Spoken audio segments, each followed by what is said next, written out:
K법 스케일업 파트너 밥입니다. 설계부터 투자까지의 과정을 소개해 드리겠습니다. 설계라는 거는 투자 설계이고요. 제일 처음에 1번 자료 받기. 저희는 엔젤 투자협회에 등록된 이메일 주소가 있습니다. 그 이메일 주소를 통해서 엔젤 그 스타트업의 IR이나 기본적인 자료가 오고 뭐 간단한 인사말이 같이 오고요. 블로그를 통해서도 컨택이 옵니다. 그래서 뭐 블로그 보고 다이렉트로 휴대폰으로 이제 연락이 온다든지 문자가 온다든지 그리고 유튜브 통해서도 자료가 들어오고요. 그리고 소개를 통해서도 자료가 들어옵니다. 그래서 처음에는 이제 자료를 받거나 아니면 자료 없이 이렇게 인사만 나누기도 하는데요. 근데 보통 여기서 이제 접근하는 방식부터 좀 달라요. 그 감이 약간 있습니다. 그래서 랜덤하게 단체 메일 같은 거 보내는 거에 대한 대응은 되게 약하겠죠. 그래서 어떤 엔젤 투자자건 이메일이 이제 엔젤 투자협회 등록되어 있으면 이메일이 나가 있으니까. 근데 그 이메일을 단체 메일처럼 이렇게 보냈다. 좀 디테일이 없이. 그러면은 사실 이게 대응이 좀 밀립니다. 이 대응이 밀린다는 것은 그 우선순위에서 배제된다는 거죠. 어떤 업체지? 한번 진짜 보고 싶은데 이런 게 아니라 그냥 이렇게 뿌린 거구나. 알겠어. 나중에 시간 되면 연락할게. 뭐 이런 스타일. 그리고 다이렉트로 그 문자나 연락이 올 경우에도 어, 되게 감정적으로 접근하시는 분들이 있어요. 그래서 감정적으로 접근하시는 분들 같은 경우는 뒤에까지 이어지지 않습니다. 그래서 이 뒤에까지 이어지지 않는다는 거는 결국 이제 자료를 가지고 소통하고 뭐 업무를 가지고 소통하는 그리고 투자가 되는 그런 단계인데 거기까지 이어지지는 않는 것 같습니다. 예. 그래서 뭐 솔직하게 얘기하면 너무 그 글을 보고 감명받아서 정말 연락을 한번 드렸고 저희가 이런 니즈가 있는데 투자 유치를 한다. 이렇게 연락이 오는데 자료는 없다. 예. 뭐 그런 게 중요하냐. 예. 감정적인 접근이죠. 물론 어떤 경우에는 그게 이제 만들어지는 경우도 있지만 보통은 잘 안 되는 것 같습니다. 그 이유가 뭐냐면 그렇게 접근했다는 것 자체가 업무의 프로페셔널함이 조금 떨어진다는 거예요. 예. 그래서 기본적인 자료가 갖추어진 상태에서 소통하고 자료를 보완하는 과정이 굉장히 중요합니다. 그래서 처음에 자료를 받고 컨택을 이제 하게 되는데요. 1차 컨택을 할 때 보통 이제 자료를 받고 난 뒤에 뭐 미팅을 잡는 거죠.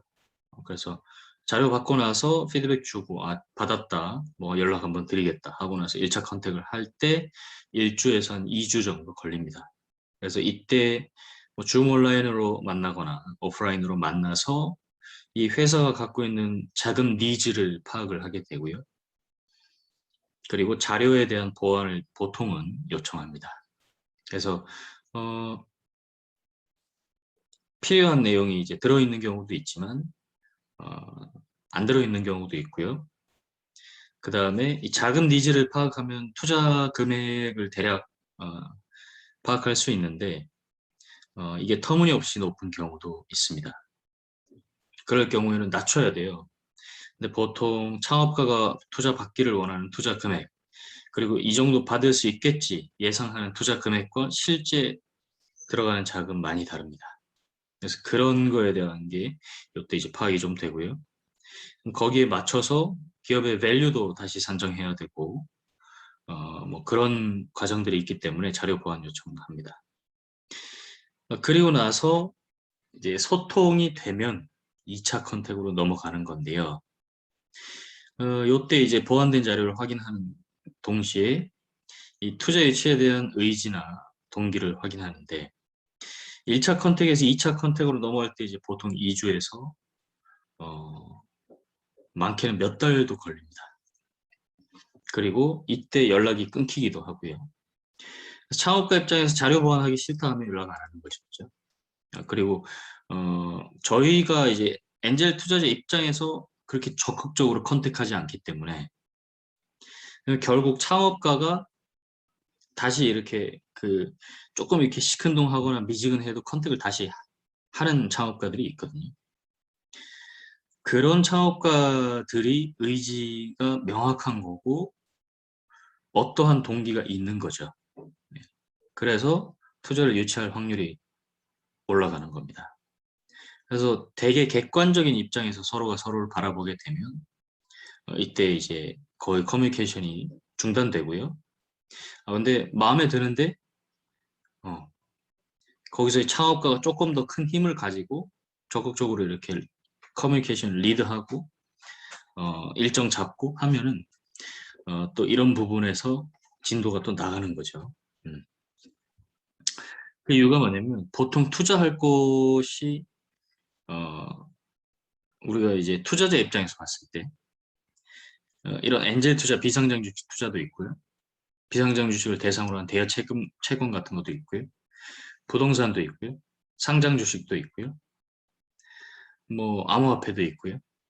그런 굉장한 다양한 투자처들에서 기회비용을 계산해서 결국 이 스타트업에다가 어떤 형태로 투자를 하게 되는 건데 그 수많은 투자처들 가운데 모든 기회비용을 뚫고 이 스타트업에 투자할 만한 동기가 있는지를 이제 투자자 입장에서도 확인해야 되는데 그걸 이제 창업가가 리드를 해주는 게 좋아요. 약간의 현재 엔젤 투자자는 약간 이렇게 소극적이라고 보시면 될 것 같습니다. 그리고 왜냐면 이제 그렇게 많은 것들 중에 자기들은 어차피 고르는 입장이 급하지 않다는 거죠. 그리고 3차 컨택이 되는데 처음에 자료를 받고 3차 컨택까지 가는데 이제 짧게는 한두 달, 길게는 몇 달, 한 1년도 걸립니다. 그래서 오프라인 미팅하고 라포를 형성하고요. 그러니까 친해지는 거죠. 그다음 사업에 대한 이해도를 향상시키는 과정입니다. 이제 몇 번 이제 미팅을 하고 자료를 받고 좀 더 디테일한 부분까지 이해를 하고 그리고 재무 상태를 이제 파악하고요. 만나자마자 회사에 지금 뭐 고정비가 얼마며 물론 할 수도 있지만 예, 조금 친해진 다음에 이제 소통을 하는데 보통은 대표이사가 월세가 자기 사는 집에 월세가 몇 달 밀린지 그런 것까지 이제 파악을 같이 하는 게 좋습니다. 그래야 어느 정도까지 커버를 해야 될지 감이 잡혀요. 그래서 대표이사 개인이 이렇게 채무 상태가 되게 안 좋은 경우가 있습니다. 그래서 어, 그 신용 등급도 굉장히 낮은 상태, 그 다음에 뭐 이렇게 개인적인 빚도 좀 있는 상태. 그래서 뭐 친구들 옆에 막 빨리 빚 갚아라 하는 상태도 있고 그런 걸 같이 파악해줘야 이 돈이 어디로 흘러가는지도 알 수 있어요. 그게 너무 과한지 커버가 가능한지도 볼 수 있고 저는 투자 특성을 공유하고 이해도 파악하는 건데요. 이건 이제 창업가 입장에서. 그래서 창업가가 보통 미팅을 하면 지분 투자를 생각하고 오는데 지분 투자를 메이드하기까지 굉장히 오랜 기간이 좀 걸리고요. 왜냐면 아이템만 보고 지분 투자하지는 않거든요. 그 창업가가 가진 시스템을 보고 투자를 결정하는 거기 때문에. 그래서 이제 투자에는 이런 투자가 있고 이런 투자를 받아보면 어떨까. 그다음 지분 같은 경우는 뭐 그런 기업 밸류도 한번 산정해보고 그런 과정들이 있습니다. 그리고 대여금 및 채권 가능성을 이제 타진하고요. 지분이 안 될 경우에 대여금 채권으로 간다. 그 대여금 채권이 투자에 대한 그런 장벽이 조금 낮기 때문에 먼저 제안을 또 하기도 하고, 그리고 이때도 또 자료 보완을 계속합니다. 예. 그래서 이런 자료를 요청하는 과정에 소통이 이루어지고, 얼마나 일을 꼼꼼하게 처리하는지 파악이 가능하죠. 정확한 시간에 그 자료가 오고 가는지도 파악이 가능하고, 얼마나 정확하게 커뮤니케이션 하는지도 파악이 가능하고. 그래서 자료가 보완되는 거, 그 다음에 이제 이 정도 되면 최소 2달 정도는 소통을 한 거니까. 사실은 이 스타트업은 그 2달이 엄청나게 긴 시간이라서 그 사이에 내부적으로 엄청난 이렇게 변화나 성장이나 그런 걸 이제 만들어내야 돼. 그리고 그런 걸까지 확인할 수 있는 기간이죠. 그리고 나서 이제 상호 확신을 가지고 투자를 설계하고요. 그래서 투자 종류를 결정합니다. 대여금 할 건가, 전환사채를 할 건가, 보통주를 할 건가, 상환전환 우선주를 할 건가, 일반 회사 채권을 할 건가. 각각의 투자 종류에 대해서 한번 파악을 해보고, 보통은 대여금이 이제 제일 돈 움직이는 게 빨라요. 네, 그리고 법적 구속력도 있기 때문에 투자자 입장에서도 조금 이제 안정적이라고 볼 수 있습니다. 그래서 이자 소득에 대한 세금이 27.5%다. 이게 그런 거죠. 이거 이제 뭐 모르겠어요. 저 세무서에서 보기에는 불로소득으로 보기 때문에. 예. 자, 투자 기간을 잡습니다. 최소 3개월, 2개월도 있어요. 왜냐면 이 창업을 해서 사업을 해보면 자금이 돌아가는 타이밍이 좀 있습니다. 그래서 매출이 발생했다. 그럼 급하게 자금을 한번 이렇게 돌릴 수 있는 거죠. 그래서 이번 주에는 너무 현금이 없는데 다음 주에 매출이 들어오면 그게 설령 영업이익이 아니더라도 그거 갖고 이제 상환을 바로 해버리면 급하게 한번 쓰고, 이런 형태의 투자가 있고 하기 때문에 충분히 투자 기간은 짧을 수도 있고요. 물론 이제 대여금일 때죠. 길면은 대여금 같은 경우는 저희는 이제 저희 기준인데 1년 4개월 맥시멈. 채권 지분 같은 경우는 1년에서 3년 정도. 그래서 채권 전환사채 짧은 건 1년 정도 하고요. 보통 3년 정도 갑니다.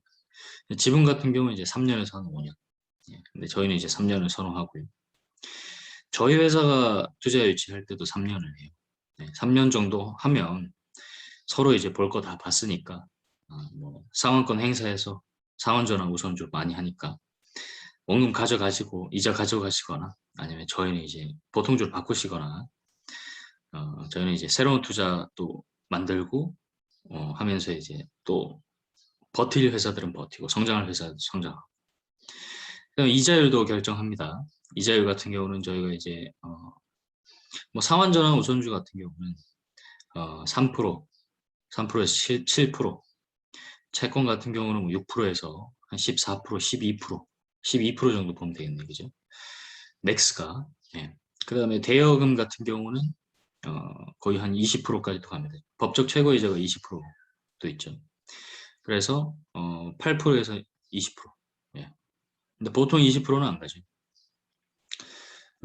그리고 나서 요때 투자 설계를 하면서 어떤 걸 같이 하냐면 후속 투자를 같이 구상합니다. 이 부분이 중요한데요. 그게 왜 그러냐면 어떤 경우에 이 앞에 투자한 금액을 상환해야 되는 그런 시기가 다가올 수도 있고 하기 때문에, 이때 이제 어느 정도 시점에 두 번째, 세 번째, 네 번째 투자가 이제 유치될 것인가. 그럼 그 만에 하나 매출이나 영업이익이 조금 약해도, 현금 흐름이 조금 약해도 어, 요 후속 투자를 통해서 일부 상환을 할 수 있는 여력이 발생한다. 그럼 그 일부 상환과 매출을 통해서 만들어 놓은 현금, 또는 어떤 다른 방식으로 만들어 놓은 현금을 가지고 이제 상환을 하는 그런 가능성까지 보는 거죠. 그리고 회사가 성장하게 되면 실제로 저희가 이제 후속 투자를 하기 때문에. 그리고 IR을 하게 됩니다. 온오프라인 IR을 하고요. 투자 유치 시작하고 투자자들에게 투자 제안 드리고 필요한 경우 개별 미팅하고 모집합니다. 그리고 투자 계약서 작성하고요. 발송하고 사인 또는 도장 찍고 투자금 입금하고요. 그 다음에 이제 후속 관리인데 8번 후속 관리가 정말 많이 중요합니다. 7번까지 하고 딱 끝내버리면 투자에 대한 성공 가능성이 확 낮아져요. 왜? 소통이 없으면 이 서로에 대한 그런 오해가 생깁니다. 그냥 자연스럽게 생겨요. 그러다 보니까 소통을 많이 해야 되는 그런 건 되게 기본적인 거고요. 그러다 보니까 소통하면서 뭐 개별 투자가 할 수는 없겠지만 저희는 이제 비즈니스 같이 하니까 피투자처와 어떤 협업을 할 수 있는 부분도 만들고 네트워크를 이제 연결한다거나 그래서 이 피투자처가 성장할 수 있는 그런 방식들을 제안하고 만들고 이걸 이제 후속 관리해서 하는 거죠. 그러면서 투자 설계도 이제 같이 하고요. 그래서 보통 이제 투자에 대한 성공 확률이 1번에서 6번까지 한 60%, 70% 만들어진다고 하면 8번을 잘하면 거의 90% 이상까지 이제 올라가는 거죠. 예. 그래서 처음에는 이렇게 냉정하게 만나겠지만 투자를 하고 나면 결국 같은 편이 되는 거고 제대로 같은 편이 되려면 사실은 그 관계가 투자자와 창업가의 관계에서는 약하죠.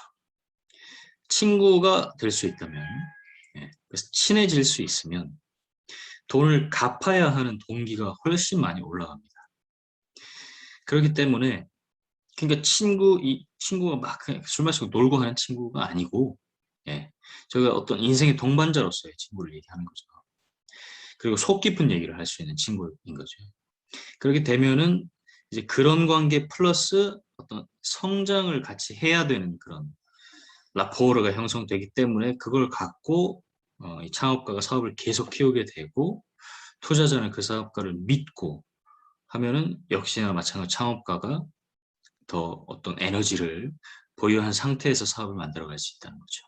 그래서 회수에 대한 확률도 굉장히 올라간다. 그래서 오늘은 이 뭐 이렇게 자료를 받는 과정부터 후속 관리하는 과정까지를 한번 쭉 살펴봤습니다. 그래서 이 과정이 정말 빠르면 2달, 나는 석 달, 그래서 평균 6개월, 길면 뭐 1년, 2년도 갑니다. 컨택 해놓고 나중에 1년 뒤에 다시 컨택해서 진행하는 경우도 있거든요. 그래서 K법에서 만들어둔 이런 스타트업 대표들과의 어떤 네트워킹하고 그런 커넥션들은 적어도 몇 달이 계속 쌓인 거기 때문에 저희가 이제 대여금이나 채권 투자, 지분 투자가 돌아가는 거지. 왜냐면 제가 이제 투자 심사역으로도 1년 일했고 그 전에도 스타트업에 관련된 그런 뭐 투자에 대한 거, 컨설팅에 관한 걸 이제 하다 보니까 그 기간이 쌓여서 지금 투자할 그런 투자처들이 있는 거예요. 근데 그게 아니고 뭐 매번 새로운 회사들 와서 이제 새로운 투자한다 하면 엄청나게 피곤하고 그 기간에 대한 이게 충분하지 않기 때문에 확신도 없습니다. 그래서 이 8가지의 한 과정을 거쳐야 된다. 그렇게 보시면 될 것 같습니다. 감사합니다. 케이블 바비였습니다.